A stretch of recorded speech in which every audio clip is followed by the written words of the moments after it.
was the kind of report that no national leader wants to see leaked to the global press. A handful of small but shocking revelations that cast doubt onto a far more massive institution.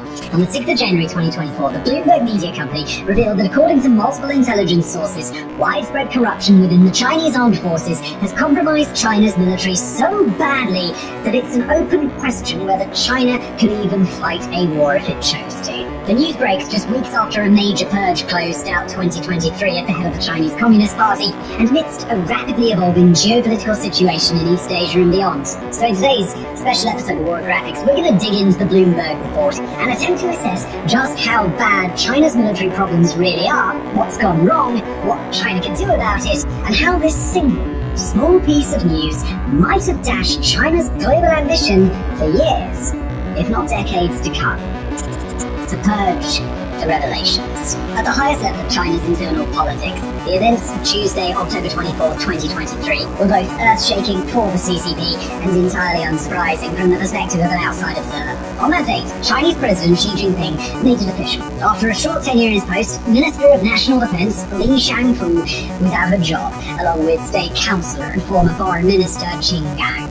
By October, the official announcements had been a long time coming. Both men had disappeared from public view all the way back in the summer, with no explanation, and their absence had been on full display during subsequent televised gatherings of the CCP's top decision-makers. But as predictable as Xi's final announcement might have been, it still capped off an affair that had captured international speculation for months. Li Shangfu had gone from being a prominent general handpicked for the defense minister post to being out on his arse in less than 6 months. Councillor Qin had been pushed from his prior post as foreign minister and replaced all the way back in July. And they weren't the only ones either. The two officials who had until then led the Chinese military's rocket force had also been suddenly replaced, along with 2 other rocket force generals and a handful of other military leaders. These expelled leaders weren't bottom-of-the-barrel armchair generals either. Like Li Shangfu, they'd been handpicked for their roles, seen as some of the very best and brightest rising stars that China had to offer. The 2 generals of the head of the rocket force have been instrumental in China's recent manned space missions and its launches of satellites into space. Another casualty of the purge, an admiral, had been a leader in China's effort to assert dominance in the South China Sea. Another was the president of the Army's military court. Li Shangfu himself had been a trusted liaison with global partners and adversaries from Russia to India to the United States, and was previously believed to be rather close to President Xi. But now, the whole group was gone, with Li Shangfu believed to be part of a rapidly broadening corruption investigation that may have played a role in some other disappearances as well. Now, in early January 2024, we finally got a bit of a resolution. According to Bloomberg News, US intelligence has assessed that Xi Jinping's latest purge was indeed part of an effort to tamp down on corruption. What it had found went far beyond individual cases of wrongdoing. To quote Bloomberg directly, the corruption inside China's rocket force and throughout the nation's defense industrial base is so extensive that US officials now believe Xi is less likely to contemplate military action in the coming years than would otherwise have been the case. Among the specific instances of graft that China allegedly uncovered were shocking failures by the rocket force. In one case, missiles were found to have their fuel compartments filled with water instead of, fuel. In another case, not just one, not just a handful, but entire fields and fields of missile silos in China's western provinces were found to be fitted with malfunctioning or improper lids, meaning that if a launch order ever came to activate those missiles, they'd be unable to escape their silos at all. These would be devastating problems for any modern military, but a military with China's ambitions to be a global superpower, well, they're cataclysmic. In fact, it's Xi's long-held and very publicly amplified ambitions to make China's military world-class that makes these allegations by Western intelligence all the more stunning. Xi has long made it his mission to root out corruption across the Chinese government, including in the military, where he led prior purges to oust corrupt senior generals ever since he began his tenure in 2012. He's pledged that the Chinese military will be fully modernized by 2035 and stand among the best as a, quote, world-class military by the middle of the 21st century. That would mean, among other things, uncontested dominance in East Asia, the ability to rival or shout down Russia in Central Asia and the Middle East, and the ability to operate without military concern for the United States' ability to intervene in what Xi sees as his own part of the world. But it doesn't matter. Whether China has more warships than the US, whether they've got hundreds of nuclear warheads, or whether their expanding fleet of aircraft carriers could eventually rival the US, if, after a decade or more of crackdowns, China's feared missiles are still powered by tap water.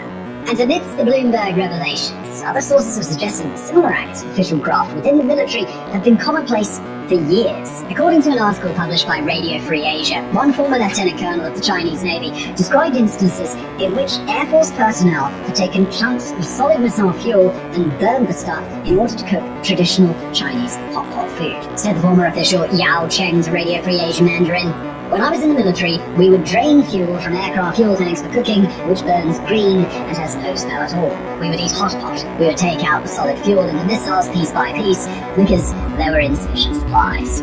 Notably, Yao Cheng himself fled to the United States in 2016 with his testimony, thus indicating that acts like this have been commonplace for quite some time. The idea that China's military could be corrupt, certainly not a new one. For years, Western analysts have raised suspicions that the country's military officers have little incentive not to exploit the system, where oversight has been limited and rule enforcement has been toothless at best, when an officer believes their own higher-ups will protect them from repercussions. But again, we've got to emphasise that the corruption referenced by Bloomberg goes well beyond what most experts assume China's military deals with on a daily basis. There's a massive difference between officials choosing to skim off the top of their budgets and officials taking actions that fundamentally disrupt China's ability to use its military capabilities in the first place. One is an inconvenience. The other is catastrophic. The fallout. Alright, so Xi Jinping has a problem. But what happens now? On one hand, the United States and other Western nations have kept a close eye on Xi's standing within the CCP as his purges continue. And for the most part, the verdict seems to be that he will not personally suffer as a result. If anything, the purges have only cemented Xi's hold on the government, indicating implicitly that both he and the rest of the CCP believe he has a firm enough command on the party that these sorts of actions won't set off any sort of retaliation against him.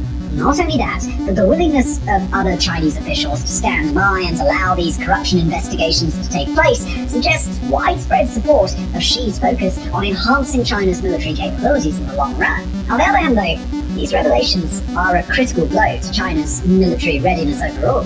The examples shared by Bloomberg are unlikely to be the only instances of this sort of corruption across the entire Chinese military, or even the only ones that Xi and the CCP have now learned about. What other problems might have been uncovered, we can't speculate, but whatever they are, they will, and should, lead to China significantly lowering its confidence in its own military readiness. In particular, confidence in the rocket force is most likely down the drain, what constitutes a major personal defeat for Xi himself. The rocket force has been a cornerstone of Xi's efforts to upgrade the Chinese military, and has received substantial investment of both time and resources from the rest of the Chinese military to ensure that it's on the cutting edge. The rocket force is also critical for one other reason. It's this branch of the Chinese military that would almost certainly be pivotal in any Chinese attack on Taiwan. The rocket force manages the world's largest land-based missile arsenal, including hypersonic missiles, glide vehicles, ICBMs, and extremely accurate cruise and ballistic missiles that would eventually be expected to devastate Taiwan in advance of an invasion. Taiwan relies on its ability to leverage serious firepower in a quick make-or-break, all-out defense against a potential Chinese attack. And if the rocket force turns out to be incapable of crippling that Taiwanese defensive capability before the combat begins, then the chances of a successful Taiwanese defense increase exponentially.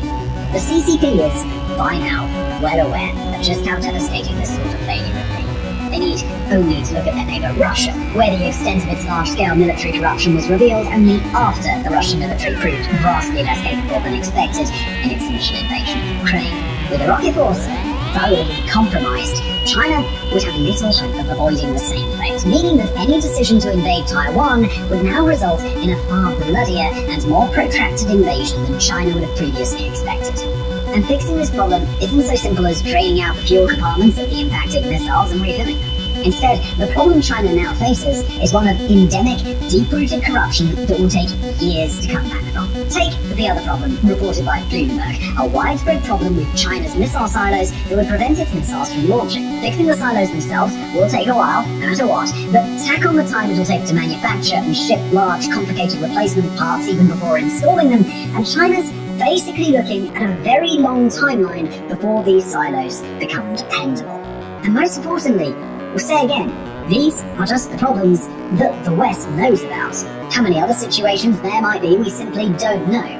But she certainly does. He and his governments are under no obligation to report their corruption investigations, and in fact, they usually don't. But in the last few months, government probes within China have said that they're investigating additional issues, from intelligence leaks to officials illegally helping companies secure government contracts. Finally, 2024's first publication of the Chinese military's official newspaper has signaled that this year will be a war on graft, thus indicating, of course, that there's enough graft to declare war on. However deep this corruption really goes within the Chinese military, it won't be easy to fight. Status is everything within the CCP's deeply intertwined military and political systems, and powerful officials who are still wrapped up in corrupt dealings will have every incentive to use that status to protect themselves and their opponents. You do not want to be disappeared into the underbelly of the Chinese Communist Party under any circumstances. And now that these officials know that more widespread investigations are coming, you can bet that they will do anything in their power to stop it. Regime change is likely far beyond their power to achieve, but obstruction, delays, and misdirection all risk prolonging this process longer and longer, or leaving other fundamental issues hidden entirely. More obstruction means that Xi Jinping's clock keeps ticking, counting away hours, days, months, and eventually years, in which both Xi and the rest of the world know that China is in no state to threaten Taiwan or anybody else. The global repercussions. Now, if you stumbled across this particular story over the course of an average day's doom scrolling, it's understandable that you might have chuckled at the headline, read a paragraph or two, and then moved on without a second thought. After all, global military superpower found filling its missiles with water is objectively a funny headline no matter which way you slice it, the sort of thing you probably see on The Onion rather than Bloomberg News. But we've chosen to bring you this story in a hurry, not because it's fun to sit and laugh at the ineptitude of the Chinese military apparatus, although we'll grant you, it definitely is. Instead, we highlight these allegations because they're exactly the kind of information that's most important to pay attention to. They're the small, forgettable, even silly-sounding claims that go on to produce a seismic shift in geopolitics, with implications not just in China, but around the world. A few months ago, We Hear a War of Graphics published a piece examining that a wide range of factors in China, from an economic plateau to increasing diplomatic isolation to a looming crisis of demographics, are coming together to make a full-scale invasion of Taiwan less and less likely by the day. While an invasion isn't too terribly likely anyhow, given the major and growing deterrent value of militarily aligned America, Japan, South Korea, and others, we posited that at some point in the future, China will cross a threshold in which an invasion of Taiwan simply stops making any level of strategic sense. But cross that reality with these most recent corruption reports, which indicate that China probably shouldn't be confident in its ability to launch a military invasion for at least the next several years, and now we've got to ask a much bigger question. Is the Chinese invasion of Taiwan now completely off the table? Certainly it would appear that now China has certainly every reason not to rush towards an invasion. The CCP is believed to have spent the last nearly 2 years watching Russia's invasion of Ukraine very closely, analysing all the reasons why Russia's offensive fell apart.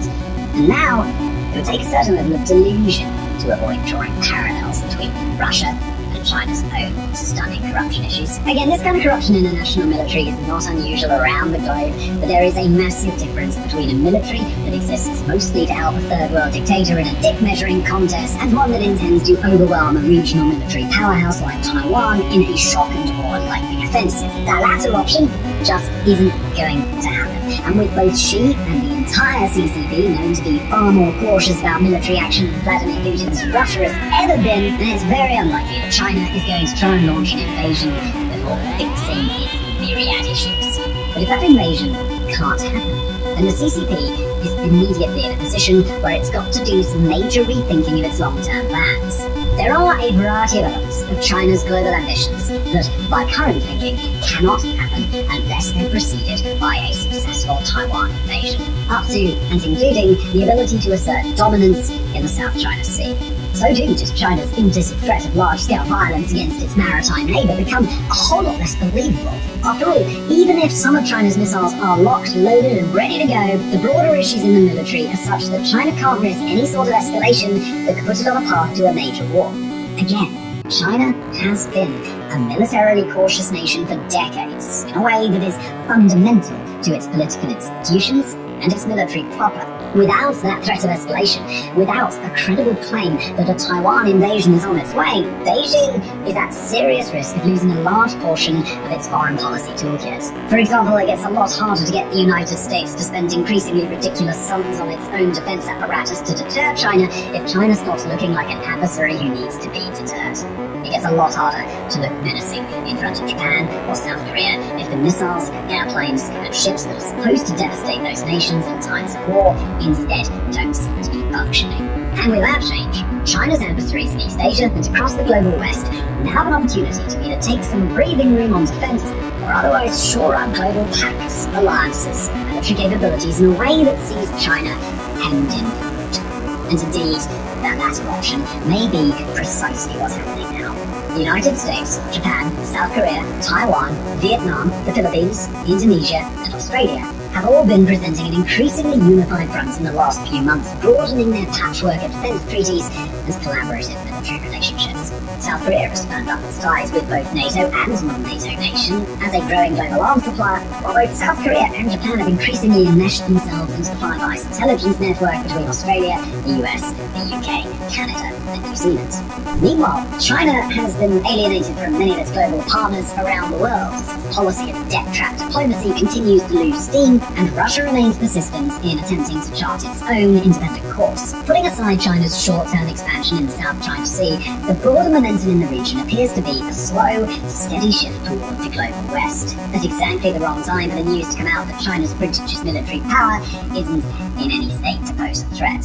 Now, as we conclude today's special episode, we've got to stress that no matter how inconsequential this scandal might initially seem, its repercussions are going to have a long-lasting impact on China's global aspirations and its relationship with the rest of the world.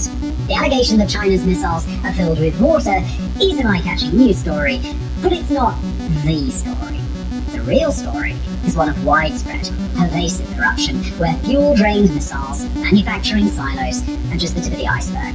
If there's any prediction we'd like to make here at War Graphics, it's that this particular headline will quickly be forgotten by most of the world to the extent that the world registered it at all. But it shouldn't be forgotten, not by a long shot.